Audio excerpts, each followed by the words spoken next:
Bienvenue. Aujourd'hui, on se penche sur un document descriptif, celui du sérum hyalurogel de Mixa. L'idée, c'est simple. Qu'est-ce que ce texte nous dit vraiment? Surtout pour les peaux sensibles, déshydratées. On voit partout cette promesse d'hydratation intense. Alors bon, allons creuser un peu. Oui, c'est une très bonne approche. Parce que l'hydratation, c'est fondamental, hein, surtout quand la peau est sensible. Ces peaux-là ont souvent une barrière, disons, moins efficace. Donc, vérifier si le marketing colle aux ingrédients, c'est essentiel. Justement, la description, elle est très claire sur les bénéfices. Hydratation 24 heures, peau repulpée, et ça dès la première fois. Et puis retour de la soupleuse, fraîcheur, éclat. C'est bien ciblé, peau sensible et déshydratée. Franchement, sur le papier, ça a l'air parfait. Tout à fait. Et pour appuyer ça, le texte met en avant des composants. L'acide hyaluronique pur, c'est un peu l'ingrédient star de l'hydratation, celui qui attire et retient l'eau. Ça explique bien la promesse d'hydratation et l'effet repulpant aussi, logiquement. Ce terme pur, là, est-ce que ça a un vrai sens technique, précis, ou c'est plutôt, disons, un argument pour suggérer une meilleure qualité? Dans ce genre de texte, on voit ça souvent, non? C'est une excellente remarque. Souvent, oui, pur, ça vise à rassurer. Qualité, pas d'additifs indésirables, mais bon, ça ne dit rien sur la concentration réelle ou le poids moléculaire de l'acide hyaluronique. Et ça, c'est pourtant crucial pour l'efficacité.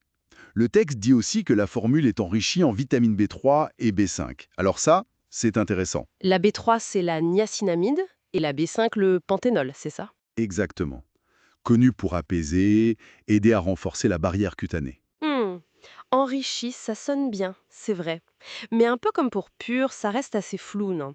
Le texte ne dit pas quelle dose, ni quel est leur impact comparé à l'acide hyaluronique, on ne sait pas vraiment. C'est exactement ça. Et c'est là qu'on voit tout l'art de la description produit, en fait.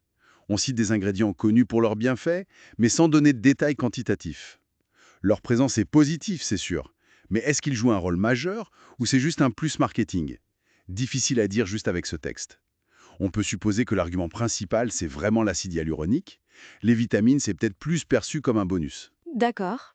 Et au-delà des actifs, il y a l'aspect sécurité. C'est super important pour la cible sensible. On lit hypoallergénique et aussi testé sous contrôle dermatologique. Oui, et ça, c'est crucial pour la confiance.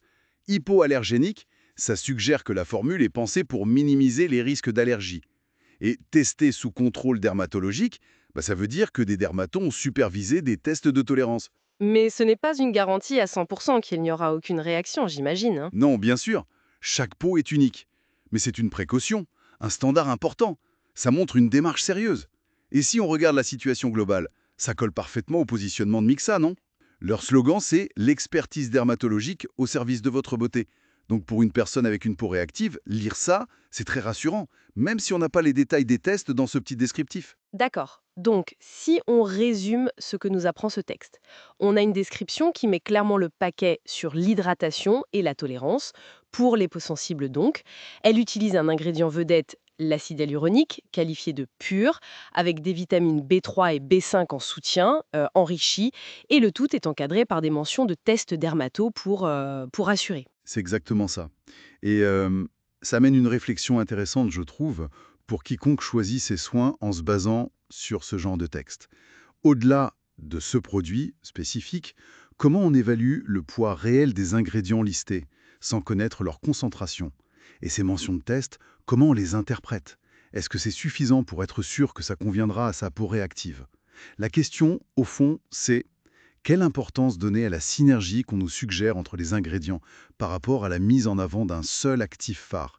Surtout quand l'information qu'on a, elle reste limitée, comme dans ce texte.